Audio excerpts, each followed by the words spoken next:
జగన్మోహన్ రెడ్డికి వైసీపీకి ఊహించినటువంటి షాక్. ముగ్గురు ఎమ్మెల్యేలు ఒక ఎమ్మెల్సీ జగన్మోహన్ రెడ్డిపై తిరుగుబాటు లేవనెత్తారు. తెలుగుదేశం పార్టీలో జాయిన్ అవడానికి రంగం సిద్ధం చేసుకుంటూ ఉన్నారు. జగన్మోహన్ రెడ్డిపై తీవ్ర ఆగ్రహం వ్యక్తం చేస్తూ సంచలన వ్యాఖ్యలు చేశారు.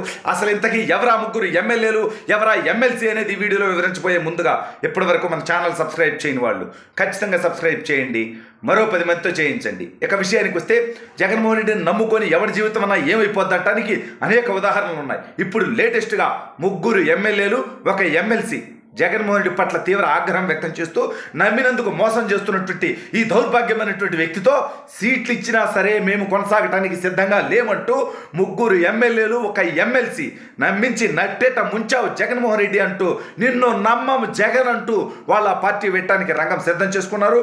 వాళ్ళంతా ఒకేసారి మూకుమ్మడిగా రాజీనామా చేస్తూ తెలుగుదేశం పార్టీలో జాయిన్ అవ్వడానికి ప్రయత్నాలు చేస్తూ ఉన్నారు. అసలు ఇంతకీ ఎవరా ముగ్గురు ఎమ్మెల్యేలు అనేది ఒకసారి మనం గమనిస్తే, సీనియర్ ఎమ్మెల్యేగా ఉన్నటువంటి కొలుసు పార్థసారథి యాదవ్ గారు, అంటే ఒక బీసీ సామాజిక వర్గానికి సంబంధించినటువంటి శాసనసభ్యుడిని తీవ్రంగా అవమానిస్తూ అతనికి సీటు లేకుండా వేరే సీటుకు పొమ్మంటే, ఎంపీగా పొమ్మంటే, అసలు నీ సీటు నాకెందుకయ్యా బాబు అన్నట్టుగా జగన్మోహనే ఇసిరి కొడుతూ, పెనమలూరు ఎమ్మెల్యే నేను రాజీనామా చేస్తున్నాను, తెలుగుదేశం పార్టీలో అతి త్వరలో భారీ ఎత్తున జాయిన్ అవుతానని చెప్పడం జరిగింది. అదేవిధంగా ఇదే కృష్ణా జిల్లాకి సంబంధించినటువంటి తిరువూరు ఎమ్మెల్యే రక్షణ నిధి ఎక్కడి నుంచి తీసుకున్నటువంటి కేసినేని నాని, అతని పక్కన ఉన్నటువంటి నల్లగట్ల స్వామిదాసు, వీళ్ళిద్దరిని పెట్టుకొని ఏదో తిరువూరులో పీకేద్దాం అనుకొని ఉన్న రక్షణ నిధిని, వరుసగా 2 సార్లు గెలిచినటువంటి రక్షణ నిధిని అక్కడి నుంచి లేపేశాడు జగన్మోహన్ రెడ్డి. ఇప్పుడు ఆ రక్షణ నిధి నాకు సీట్ ఇవ్వకపోయినా పర్వాలేదు, జగన్ ఓటమి కోసం నేను పోరాటం చేయాలి కాబట్టి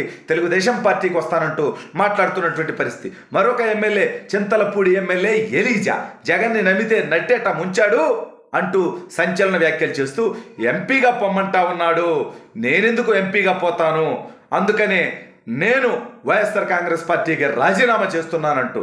ఇక మరొక వ్యక్తి జగన్మోహన్ రెడ్డికి అత్యంత సన్నిహితమైనటువంటి వ్యక్తి, మొదటి నుంచి జగన్మోహన్ రెడ్డితో నడిచినటువంటి వ్యక్తి, గురజాల మాజీ శాసనసభ్యుడు, ప్రస్తుత ఎమ్మెల్సీ జంగా కృష్ణమూర్తి. ఇతన్ని బీసీ విభాగం అధ్యక్షుడిగా కూడా చేసుకున్నాడు.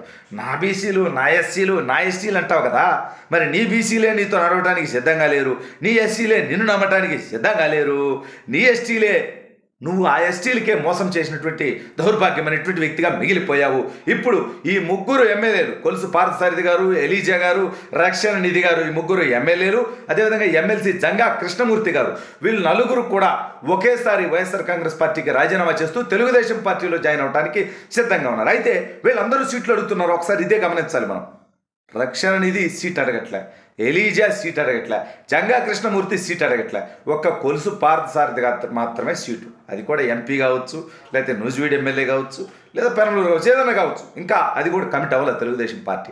అంటే తెలుగుదేశం పార్టీకి వచ్చేటువంటి వాళ్ళు సీట్ల కోసం రావట్లేదు, సీట్ల హామీతో రావట్లేదు, వైసీపీ ఓడిపోతుందని, తెలుగుదేశం పార్టీ గెలవబోతోందని, జగన్మోహన్ రెడ్డి ఘోర ఓటమిలో తాము కూడా పాలు పంచుకోవాలంటూ ఆ ఓటమిని, ఆ ప్రజా వ్యతిరేకతని తాము తట్టుకోవటానికి సిద్ధంగా లేమంటూ తెలుగుదేశం పార్టీకి రావడానికి సిద్ధంగా ఉన్నారు. అంటే ఇళ్లతో ఆగిపోతుందంటే లేదు. నరసరావుపేట ఎంపీగా ఉన్నటువంటి లావు శ్రీకృష్ణదేవరాయలు గారు, ఆ పార్టీలో ఉన్నటువంటి నిఖార్సు అయినటువంటి పార్లమెంటు సభ్యుడు, ఏకైక పార్లమెంటు సభ్యుడే చెప్పుకోవచ్చు. అతను బూతులు మాట్లాడటమో ఇంకోటో కాదు, నియోజకవర్గ ప్రజల కోసం, నియోజకవర్గ అభివృద్ధి కోసం కాస్త కూస్త ప్రయత్నాలు చేసి పోరాటం చేసినటువంటి వ్యక్తి ఇతను ఒక్కడే ఆ పార్టీలో. ఇతను కాకుండా ఇంకొక అతను ఉన్నాడు, అతను జగన్మోహన్ రెడ్డి గారు రంకుమగుడు, రఘురామకృష్ణరాజు గారు. వాళ్ళు తీసేయలేదు కాబట్టి ఆ పార్టీ నుంచి, ఇంకా ఈయన కూడా ఆ పార్టీకి రాజీనామా చేయలేదు కాబట్టి అతను కూడా ఈ పార్టీ ఎంపీగానే వేసుకోవాలి. ఆ పార్టీలో గెలిచినటువంటి 22 మంది ఎంపీల్లో వీళ్ళిద్దరే సరైనటువంటి ఎంపీలు. మిగిలిన వాళ్ళందరూ ఇంకా పనికి మాలినోళ్ళు, వాళ్ళు పీకిందేమీ లేదు, అది వేరే విషయం. అయితే వీళ్ళతో ఆగుతుందా అంటే లేదు. ఇటు చిత్తూరు నుంచి అటు శ్రీకాకుళం దాకా ప్రతి జిల్లా నుంచి 5 నుంచి 6 మంది వైసీపీ శాసనసభ్యులు తెలుగుదేశం పార్టీలోకి రావడానికి సిద్ధంగా ఉన్నారు. కానీ వాళ్ళందరిని తీసుకోవడానికి తెలుగుదేశం పార్టీ సిద్ధంగా లేదు. మరి వాళ్ళు జనసేనకు కొంతమంది పోయేటువంటి అవకాశం ఉంది, పొత్తులో సీట్లు కావాలని, సీటు రాకపోయినాక వస్తామని చెప్పి కొంతమంది, బీజేపీకి కొంతమంది పోయేటువంటి అవకాశం ఉంది. వీళ్ళు కాకుండా వైఎస్ షర్మిల ప్రభావంతో ఈరోజే వైఎస్ షర్మిల గారు పిసిసి అధ్యక్షురాలిగా తన బాధ్యతలు తీసుకోబోతా ఉంది. ఇక నుంచి జగన్మోహన్ రెడ్డికి ఉంటుంది బొమ్మ మామూలుగా ఉండదు. ఎందుకంటే షర్మిల గారు రోడ్డు ముందుకు వచ్చినప్పటి నుంచి జగన్మోహన్ రెడ్డి ప్రభుత్వం అవినీతి, అరాచక, దుర్మార్గ, దౌర్భాగ్యపు పరిపాలననే ప్రశ్నించాల్సి ఉంటుంది. వాళ్ళు వీళ్ళు ప్రశ్నిస్తే బూతులు తిట్టినటువంటి ఈ దౌర్భాగ్యులు షర్మిల గారిని కూడా అలాగే అంటారా అంటే అంటారు. అనుమానం ఏముంది? ఆల్రెడీ షర్మిల గారిని ఉద్దేశించి బజారు మనిషి శ్రీరెడ్డి పనికిమాలినటువంటి బొగ్గడు వాడెవడు అమెరికాలో ఉంటాడు, ఎవడెవడు సమ్ రెడ్డి, ప్రపంచ ప్రభాకర్ రెడ్డి. ఆ పనికిమాలినోడు జగన్మోహన్ రెడ్డి గారి సొంత సోదరి రాజశేఖర రెడ్డి గారి రక్తం పంచుకు పుట్టినటువంటి కుమార్తె షర్మిల గారిని ఉద్దేశించి కారుకూతలు కూశాడే. అంటే రాజకీయం కోసం ఎంత నీచానికైనా దిగజారుతారు వైసీపీ వాళ్ళు అనేది, సొంత చెల్లినైనా తల్లినైనా కూడా ఇష్టం వచ్చినట్టు మాట్లాడతారనేది మరోసారి నిరూపితమైంది.